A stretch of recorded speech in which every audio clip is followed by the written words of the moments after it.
Hi, everybody. Welcome to week 13 and the last PowerPoint and presentation, I think, for the course. Just before I start, if I need to pause or we are interrupted by my delightful dog here who might start barking, then we're just keeping it real. So just so you know. Okay, so I just want to get started. Our topic this week is community engagement and just begin. Okay, so this is our last full week for the course and the last week with course content. And there are 2 more discussions, reflections left, and these will not be marked, but you're still expected to craft a response to share, particularly to point 2.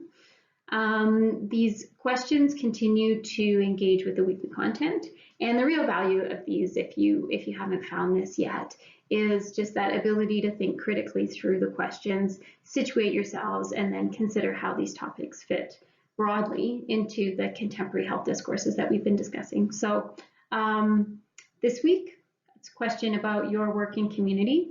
This is an optional response. You're not going to be marked on this, but please put something together if you can, but we recognize that you're going to be working on your final assignments and that there's a lot going on this week too. The course reflection, that's going to be due by the end of next week. So anytime between this week and next week. Again, it's not marked, but this one is something that, that we hope that you'll put up. I just wanted to make a couple of comments from last week. I continue to be so impressed with the wealth of knowledge and the diversity of knowledge that you guys are all bringing, and just thank you for being so encouraging with one another. And yeah, it's really neat to see the growth with everybody, particularly around self-situating, which isn't always an easy journey, and certainly one that I came to much later on. So just a couple of points. These system diagrams that some of you put together, these are fantastic. And if there's any way that you want to think about incorporating these into your final projects, or consider having these as part of your final projects, if that isn't something that you thought of doing already, I think that might be something that can add a lot of value. And one of the things I learned, a while ago, if you can say a lot of words in the small figure instead, then that can really help your audience or anybody who's reading it. I'm bringing up this point between acculturation and assimilation. It was just something that came to mind while I was reading some of the posts, and some things that that I've been reading lately too. So acculturation, then, that's when a person preserves their own culture while they're still able to engage with the culture of the society that may not be naturalized for them. So for example, myself, I'm what's it called? I'm white passing, and even though I have Chinese ancestry and Chinese heritage, and I identify strongly with that on my maternal side, I live in a predominantly Western society. And I think there's expectations that that is how I conduct myself as well. But yet I am still able to preserve those traditions within my family, and yet maintain my association also with Western culture. So that's acculturation. That's something that is seen a bit more positively. But assimilation is something that's very different, and that's when adopting a society's practices isn't optional, but it's forced. And I bring this up because sometimes non-Eurocentric cultures get put under one umbrella. So like persons of color become like one homogenized identity, and this can take away from the unique experiences of each group. And for example, in Canada, there's been times where, for example, immigrant populations and Indigenous people communities, where that's been conflated together, and perhaps largely because of more racialized identities and not seeing different intersections.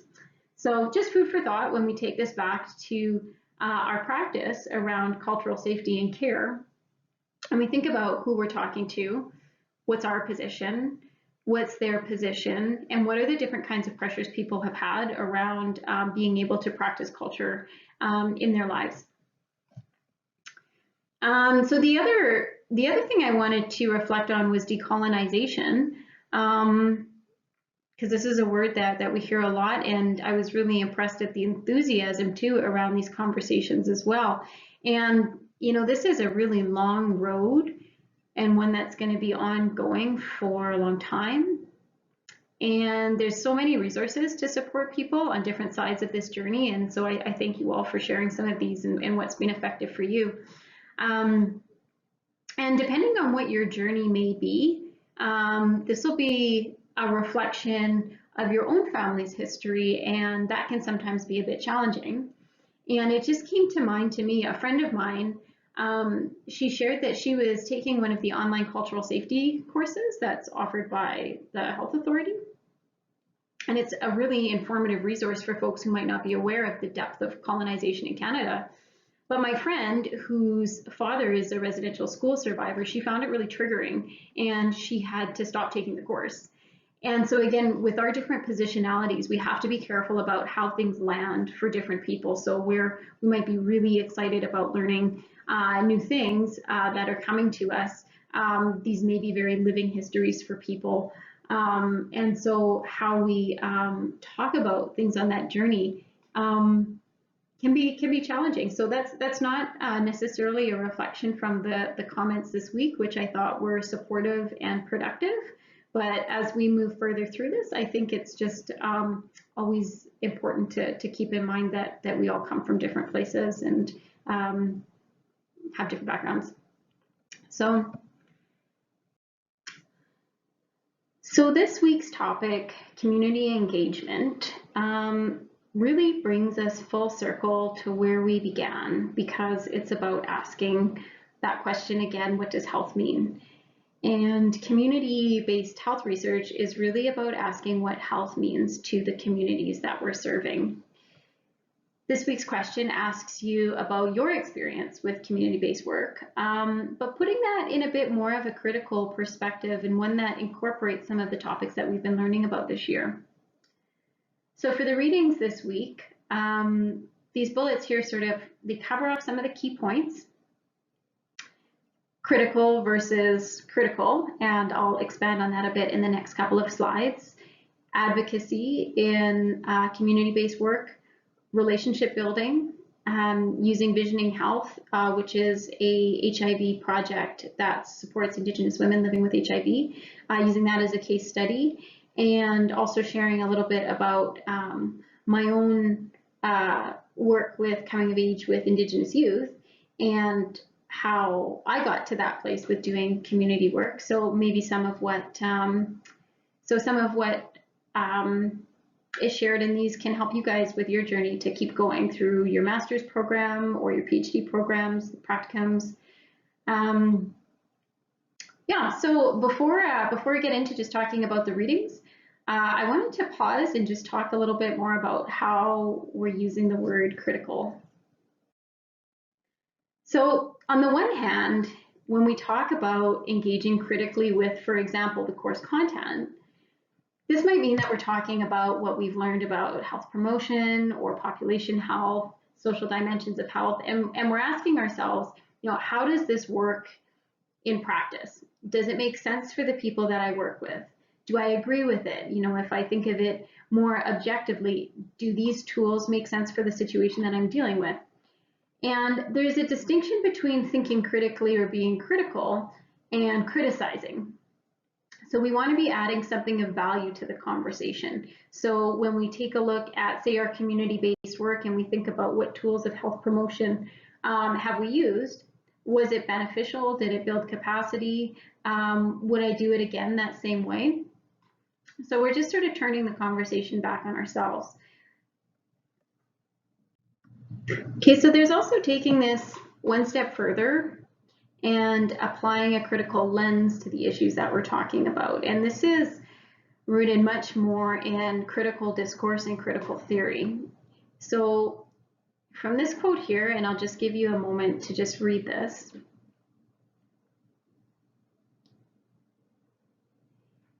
When Judith Butler is talking about thinking, she's really getting to the heart of it here, where critical theory is about the construction of knowledge. How does knowledge put boxes around the ways that society functions? And she's a gender theorist whose work seeks to undo normative categories that are prescribed to people. So these are the categories that place these rigid structures around how people live out their lives. So for example, I identify as a cisgendered woman. How does that identity in society force me to conform in some ways? And how can I push back against that? So gender theory is just one of many offshoots of critical theory. So there's, post-structuralism, post-colonialism, feminism, indigenous feminism, and really what these work to do, all of these work to do, is they just ask, why are things the way they are? And usually this has to do with interrogating and deconstructing power relations that perpetuate inequities in society. So in terms of health, critical theory can help us to understand why there are health disparities and may help to guide decision makers to consider ways to develop more equitable health policy. And the readings that we have this week come from both critical perspective, when it's looking this way about questioning community-based research from a critical perspective, and then it's also taking it, how do all of these tools that we have in our toolbox about practicing healthcare, how can we apply those with these critical lenses? So just a bit of a distinction there. And I bring it up too because there's this other word that we hear quite a lot, and this is deconstruction. And deconstruction, when we're using that word in a critical sense, comes from the word of Jacques Derrida and deconstruction isn't so much about deconstructing and reconstructing. So it's not the same as dismantling or taking apart, but it's about finding holes in these structures, in these rigid boxes. Where are the cracks and where are the holes where we can start to push them apart and make space for new knowledge? So like it says here, it's a way out of the closure of knowledge. And I imagine this here in this pipe that's just bursting. And so there might be, these rigid boxes. Maybe there's people who are like putting their fingers in these holes, like what do they say, like the little Dutch kid with their finger in the dam. But if they take their finger out of that, there is space where advocacy can start to push that apart and make space for change and start to dismantle some of these structures. So deconstruction, it's finding those holes and trying to make those holes bigger. So it's a bit of a different way around advocating for change. Okay, so the readings this week, there's 4, and so 4 recommended readings. So just to say that. So now we're bringing it back to health. So we've had a pretty steady diet of how health is dealt with from different perspectives. So as policymakers, like considerations for population health agendas, healthcare providers with responsibilities of capacity building and care, and then from care recipient perspectives too, that might be fraught with internalized experience and perceived stigma. So much of this comes back to that first week again, when we talk about what health means and how largely we all agreed that it was context-based and depended on the individual and their living experience. So this goes for the care recipient, the healthcare provider, policymaker, and also the political atmosphere. So the readings this week, the editorial and the methodology paper, those are quite short, 4 pages and 6 pages. And then actually the editorial is even shorter than that. And I'm only saying that because I know that it's been, we're at the end of the semester and there's been like information overload, but I think that these will bring things together quite well. The praxis paper, so for those of you who are not familiar with the term praxis is taking theory and putting it into practice. And And then if you say it fast, it sounds like praxis. But it is a good word that talks about theoretical frameworks and then looking critically at how effective they are. So in this case, it's with community-based research. And then the case study that I've chosen here is from a project called Visioning Health. Okay, so okay, so this first paper, advocacy, it's not a dirty word, it's a duty. This is editorial by Trevor Hancock. He talks about advocacy as a core competency in being a healthcare provider, and it's because our job as healthcare provider, or really anybody in public service, is supposed to improve the health and well-being of the public, and that's the most important role. And what I got from this editorial when I was reading it was, it made me think how advocacy sits between health and wellness and potential harms, and that there may be a collision of these two, and that causes adverse health outcomes. But advocacy is kind of sitting in between, trying to push those apart a little bit more.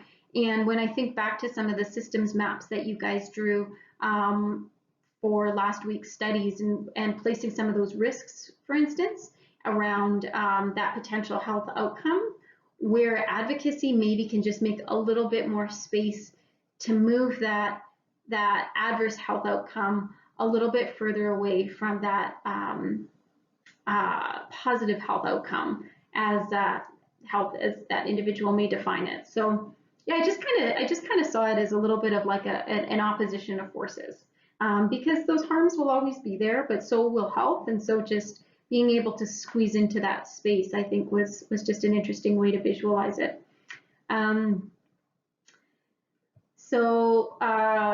Oh yeah, and I put this here for advocacy, helping to challenge the way knowledge has been used to maintain power over, back again to that critical thinking and the critical discourse sort of way. It's about dismantling power, because it's always in an arena of social justice. Okay, so this next article is the article by Sarah DeLu, Margot Greenwood, and Emily Cameron. And this article takes a critical look, in critical theory way of looking, at community-based research in practice, but also the space within which these conversations take place, and particularly the university, which does not necessarily have a great reputation for being community friendly, especially in health research, and especially in health research in Indigenous communities.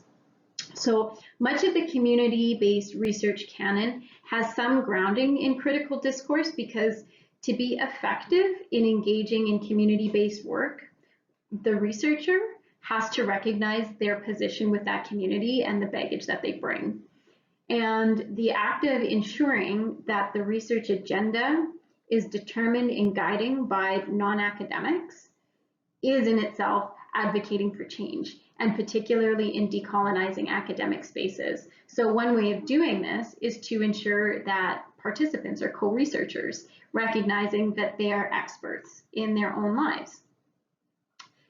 And okay, so excuse me. So the authors, they take a look at how community-based research has become best practice, and ask, like, what does that really mean now?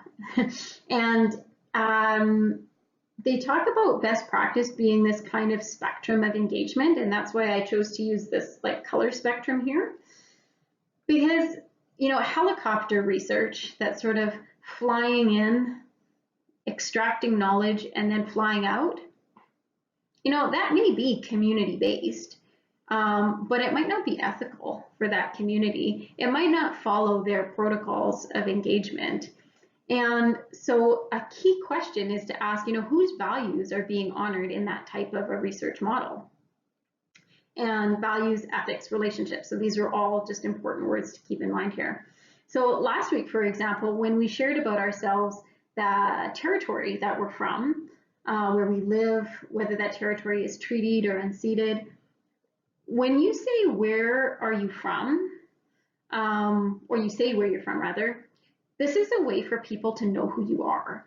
And not like stereotypes or judging or anything like that, but in communities, when social structures, family, and trust is so important, where you are from says a lot about who you are. And people may know some of your family, or some of your friends. And, those are ways to build connections. But ultimately, it helps to dismantle some of those power dynamics that are emphasized when we don't connect with people on a relational level. And yeah, so, but relationality, okay, so this is a word that we hear about, but relational, what does it mean though to be active, like actively in relation? This is kind of like that difference between being an ally and practicing allyship. This is so fundamental to community-based research, and you'll read that in the DeLu et al. Article, and they say fundamentally it comes down to relationships. But it isn't always clear what that is, depending on the culture that you come from. So I included Shawn Wilson's What is an Indigenous Research Methodology? And he has a magnificent way of explaining things, and in a really fantastic way that's so succinct and but detailed when he talks about relationality and interconnectivity, and it's quite similar to the systems thinking, except now we add ourselves into it, and all of humanity, animals, earth, water, everything in there. So when we do that, what are the implications of that expanse of relationality for health research when we're not just connected to the people who are around us, but we're also connected to our natural environments, to our built environments, like taking it into a bit of a bigger picture. But I also really like this article because he warms it up by describing the different paradigms and theoretical frameworks, including critical theory. So we have a bit of an idea about how relationality and Indigenous methodologies fit in there. And it does that without polarizing other ways of knowledge. So there's no good, bad, right, wrong. And I like this quote here, this first one. It moves beyond assuming an Indigenous perspective on non-Indigenous paradigms, because that's something that I see happens a fair bit when people are talking about Indigenous methodologies. There's a bit of a gap in knowing, especially if you are not, if you do not have Indigenous ancestry, and that's not your way of thinking that you've been brought up with.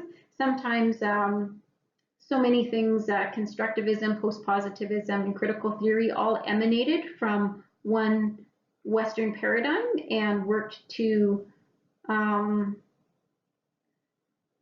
dismantle it a little bit or work to challenge it. But Indigenous methodologies and an Indigenous paradigm are entirely separate. And so it's not an additive process.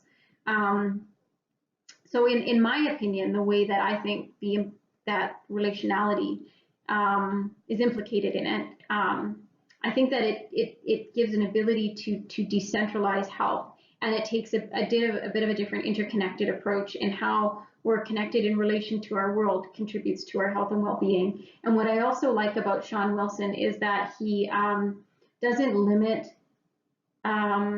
he's not exclusive either. So he talks about an Indigenist paradigm. And so this is something that is okay for a non-Indigenous researcher to engage with as well. So if you find that this article resonates with you, I'd really encourage you to find a copy of this book here. There we go. Research is Ceremony.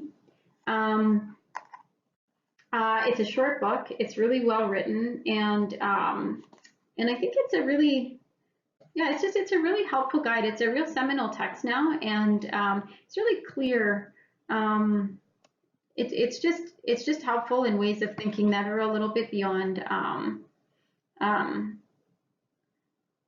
just Western ways of knowing. It takes that systems thinking a little bit further. Okay. So, okay, so visioning health. Moving on now from these theoretical frameworks, I'm introducing this chapter here that we can consider for this week's case study.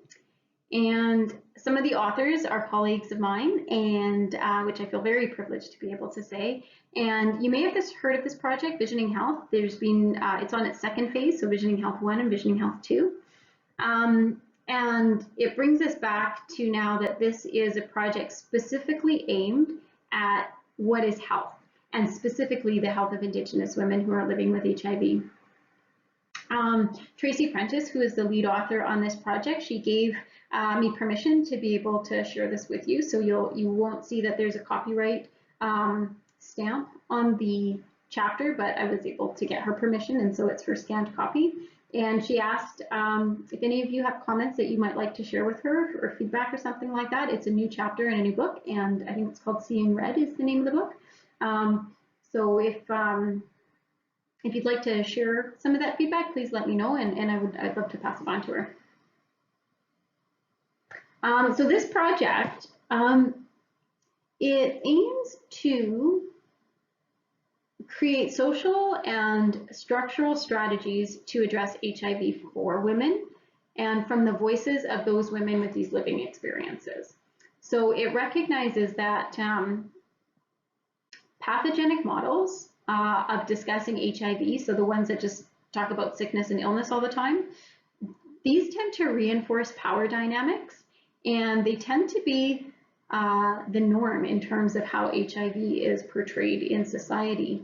And also because of the history and the stigma around HIV, particularly in those early years, there continues to be a homogenization of the way that HIV is perceived in medical literature, and also I think more broadly in society.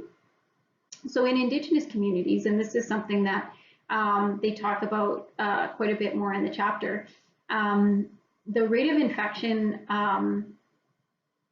in women and also the modes of transmission are different than in non-Indigenous communities. It's not different, it's just different rates, and so the statistics are different. So because of this, like we've been discussing with intersections of gender, history, and culture, ways of coping with HIV are also going to be different too. And so there needs to be policies that are in place to respond to that.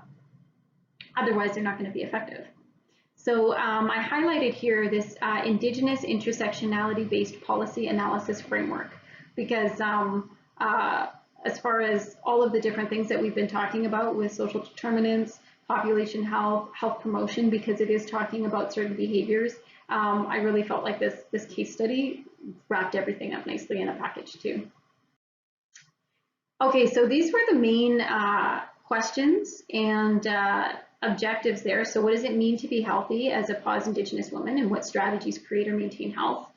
Culture and gender, what are those specific roles? And what do the photos or artwork say about health for positive women? This is an arts-based project. And for those of you who are really interested in this as an avenue for decolonization, you'll probably find this quite interesting because it did it really successfully. And these pieces in themselves were what were used to develop policy recommendations using this Indigenous intersectionality. So what they found throughout this too was that intersectionality was really key, because using a gendered lens only wasn't enough. And the definition of health that came from the project was that health is relational, collectivistic, and it was tied to an individual and collective identity for these Indigenous women who are living positive with HIV. Health, from the voices of these women, was a process rather than a state of being, so something that has flux and is fluid over time. And that the importance of self-determination, we use these words sometimes too, and it's come up in this course. The key here with self-determination in health is that it means you have responsibility for your own health. And it's also that it's on your own terms with how you want to cope. And that's a key part of experiencing wellness is being able to have that voice to be able to say, I want to take these steps, or I don't want to. I want to see these healthcare providers, or no, that's not a safe situation for me. So, yeah, it was a pretty, it's a pretty fantastic chapter. And this project is still ongoing. Dr. Lopi, actually, she was one of the first principal investigators on this project. I believe she still is. And so it's national. I think they've held their workshops in Ontario, Saskatchewan, Quebec. They continue to do things, body mapping, drum making. Yeah, it's really neat. You can visit their website too. Okay, so last, I'll just share a little bit about some of my own work and how I got here. Because I started out as a graduate student coming to UVic. I didn't come with a project. I had a bit of an idea about the kind of work that I knew what work I didn't want to do. And but other than that, getting involved in community-based work, it was kind of like, well, where do you begin? So I used this slide because this was sort of the recipe for how things got started. I'd gone through my first year in my program, so I completed my coursework. I was nearly finished my candidacy exams, and so I was at the space right in between handed in my papers, and I had a month until my oral defense. So that winter, I'd been working with this group, Period Posse. I'm not sure if some of you in Victoria have heard of this. And a classmate of mine in Social Dimensions of Health, she started this not-for-profit called Period Posse, and it was about menstrual equity. And menstrual equity for all menstruating persons. And because it was recognizing that this is an area that people take for granted, particularly with the cost of supplies, that not everybody has access to the funds to be able to purchase supplies or the privacy to be able to look after yourself in the way that you feel most comfortable.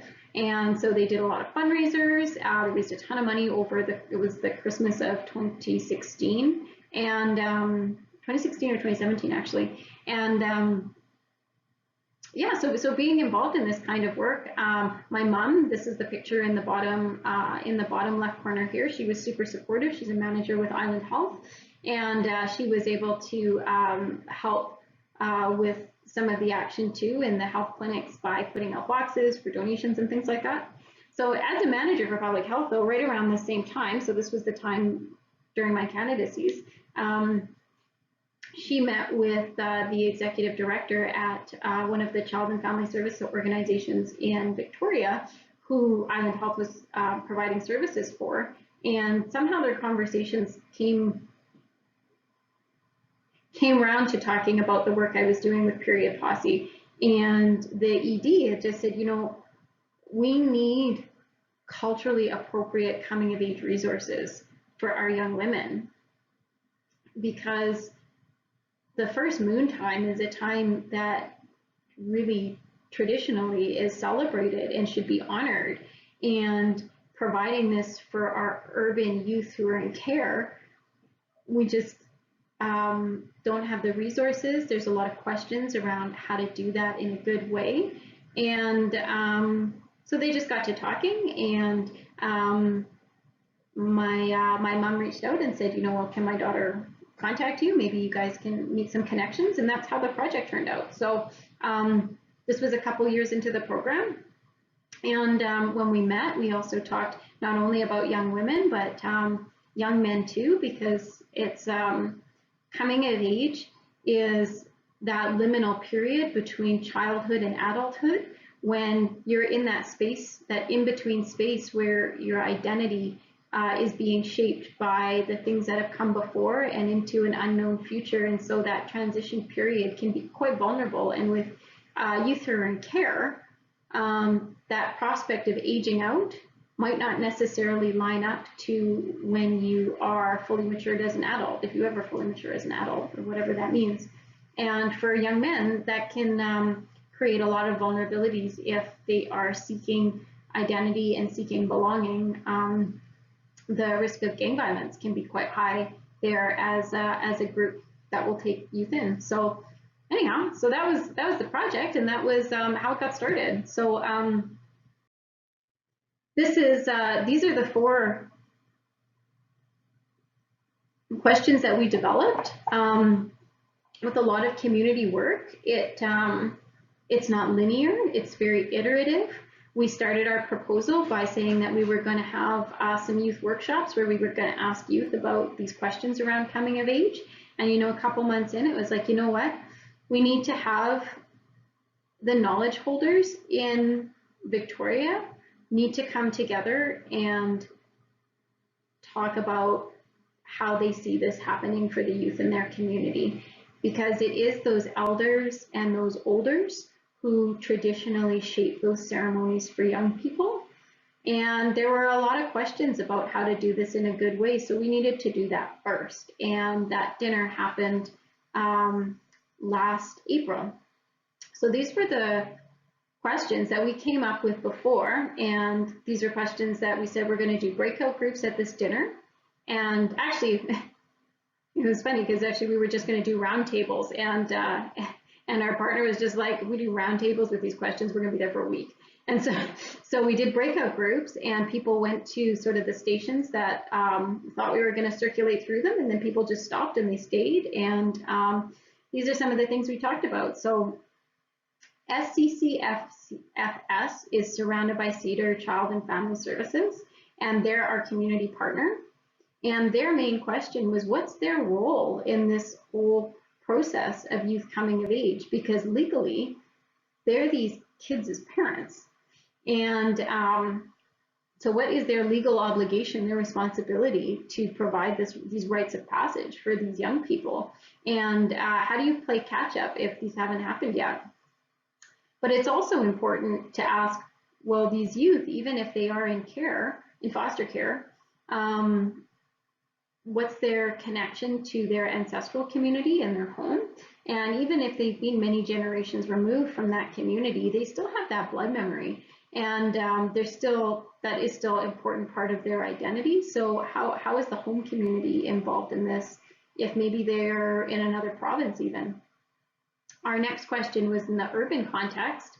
There's much less work and research that's done with urban Indigenous communities, just because there's so much diversity, and there's a real fear, I think, of taking some kind of a pan approach. But the crisis of number of Indigenous youth in care, like there's Indigenous youth are 10 times more likely to be in care in BC than non-Indigenous youth. And I think it's like 9.5 times. So, you know, let's round that up to 10. And so while these conversations are happening about like, what do we do and how do we do it in a right way, kids are aging out of care. And so it's important that we have some solutions that are happening a little bit more urgently, because as we all remember, those times go by pretty quick. So in an urban context, how do we have these ceremonies with youth in a good way? And in Victoria, we're in Lekwungen territory, and there's protocol there. So is it okay to have a Cree rite of passage in Lekwungen territory? Like, how do you do that in a way that is safe and respectful, honors protocol, and honors the community that you're in? So there's a lot of different layers. And if youth don't identify with their indigeneity, because youth are also, not just youth, but a lot of people are on different spectrums of where they are in their journey of coming to identify as an Indigenous person. And the last thing you would want to do is to have anybody feel shame for identifying one way or not identifying one way. So it's honoring each individual's place too. So how do you do that? And our other question as well was youth who identify as LGBTQ2S+. How do other nations address this, and how to make sure that everybody feels honored in these journeys? So, for example, if we have a trans woman who's going through her coming of age, how can you make sure that she can celebrate her moon cycle, even if the biological process is not happening in the same way as a cis woman. So all of these questions here, when we put them together, we recognized that we were talking about the urban youth community, but there's actually all of these other intersecting communities too. So you can't look at anything in separate pockets and dissect it those ways. Everybody is connected, and our nest, that our nucleus, our fire is the youth. So everybody is sitting around that. So that's how these developed. That really is the end of the project. And here are some pictures from our dinner. For those of you who are in Victoria, you might recognize some of these folks. In the bottom left corner, that's Grandma May Sam and her husband Skip. I think they just had their 60th wedding anniversary last year. She was there to do the blessing over our dinner. Just above, in the picture above there, the man on the right-hand side, that's Bradley Dick. He did the welcome. So a lot of times when you have these events, there is a territory acknowledgement. Bradley has been given permission from his community to actually do the welcome. And he did this. I think he did this in Lekwungen as well. And May did her blessing in Hulkaminam. So it was also a really special night where we had a lot of language speakers, and during our introductions, a lot of them spoke their languages as well. So Fred Rowland, who's also at the top there, he spoke Cowichan during the evening, and because they said there wasn't really the right words in English to express some of the things that we were doing. So there's a lot of interesting learnings, but you can see this was some of the youth were there too. That's in that picture, and we have to show the back of them. So that was on purpose how the picture was taken. And giving them the opportunity to do the serving, because that is traditionally how the dinner would be served. The youth would be serving the elders first. We have our semi-traditional meal of Indian tacos with fried bannock and chili. And in the middle there, that is what one of our posters looked like, where we just wrote the question at the top and people were writing down the conversation. So this was how we did our first community event. And this is one of our research outcomes. And this is a graphic recording we took from all of these questions, some of the themes that came out of there, and figured out how to connect them together in a visual way that would be engaging and make sense to people, and also be something that would just liven up the research a little bit too, because you're not necessarily going and looking into something that is already working well. This is something that needs some solutions. And so you need something that's not going to weigh the conversation down and stop things right away. So we recognize that there's a need for building relationships between communities. And even if there's tension between communities, that needs to be set aside to, not even set aside, but just make sure that the youth are centered in it, and that these conversations always have to come back to the youth being the ones who are going to be carrying on the teachings. And so it's really important that they have that grounding at the beginning and through that process. And if you haven't had that through that, how can you make sure that you can, how you can continue forward in a good way? So anyway, so that's pretty much that. Our next thing that's coming up next Saturday is our second youth workshop, and we'll be doing another kind of graphic recording. And so we'll see. I'm interested to see where it's going to go, because these things have, as I say, not been linear at all. And that's a great thing that happens with community work, is that you have to be fluid and flexible, and not in a way that's frustrating, but that can be challenging too for some people. But I try to tell myself that I don't have to get it all done like in 6 months. So I'm not going to take 6 years to do it, but I think being patient is really important too. Oh, I did leave this slide in here. I wasn't sure if I did or not. The other thing I wanted to say was just, this isn't necessarily, I didn't put this in here because I had to, but I wanted to recognize that I didn't come to the university with any funding. And I think that's something that can be a bit daunting for people when they're writing grants or they're applying for things or they're getting engaged in research.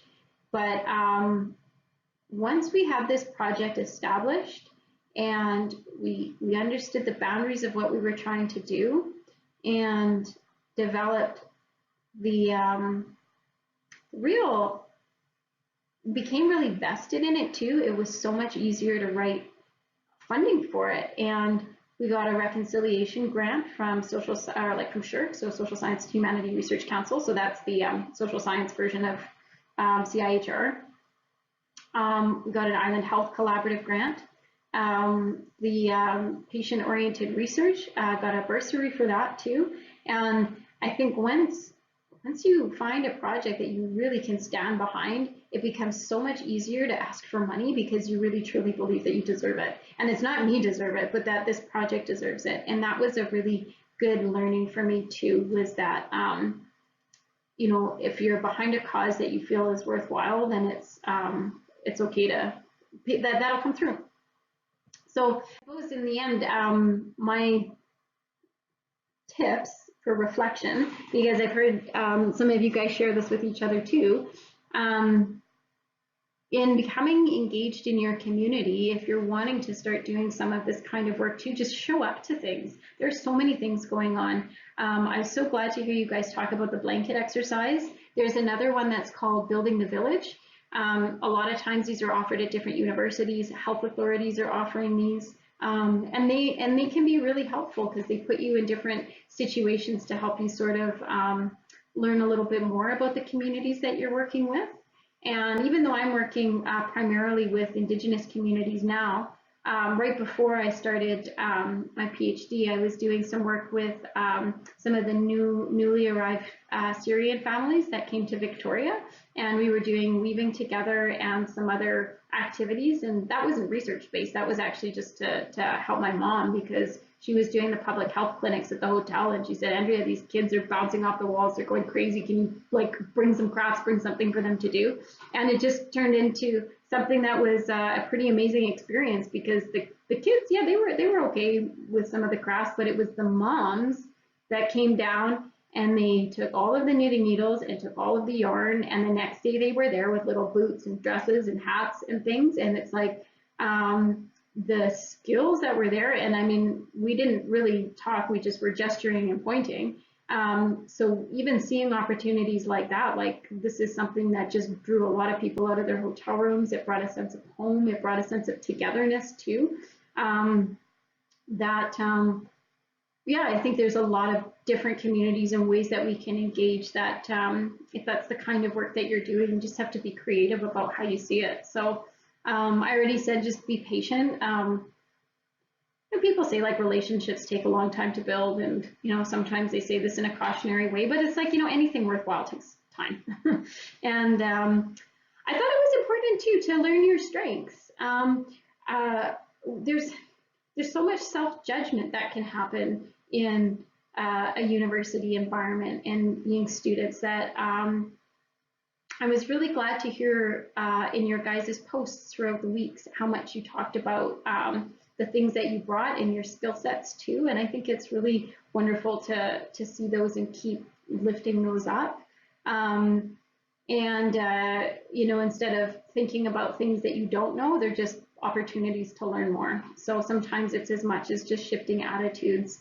I think it's important to acknowledge your help, where it comes from. And for me, this piece about authenticity was important as well. And I think that's why I was able to be successful with writing grant applications, is because my intention was very grounded in something that I believed to be right, but I felt like I had gone through a process of being very reflexive to ensure that, you know, why am I doing this? And where do I fit in this? This is not my project. This is a project that I'm helping facilitate. And I think people will people will see your authenticity, and so that's key. So yeah. And oh goodness, I've been talking for a while. Thanks everybody for listening. I think the last thing here was just to say thank you to you all for this. I don't know, for just showing up every week and doing the learnings and the readings. I may be able to chat with some of you again in some of the other courses that are coming up, but I just wanted again to. This is just sort of some pictures from my life. You guys were so generous with sharing stuff from yours with Photo Voice and in your assignments and your posts too. Yeah, these are just a little photo montage of these things that kind of got me to where I am as well. So the top right corner, that's my weaving teacher in Shawnigan Lake. In the bottom, no, top right, top left corner. In the bottom left corner, those are my two beautiful dogs, and the one on the left, Ginger, she departed from this place to the big off leash in the sky about a month ago. So, but she's been there all the way along. There's my mom again in the middle, my partner in the bottom left corner, and then the top right is just some trips and travels that I've done. That one was in northeastern India, and all of these experiences just kind of brought everything together to this place. So thanks again. Have a wonderful December and a great Christmas, and we'll see you all again next year. Bye.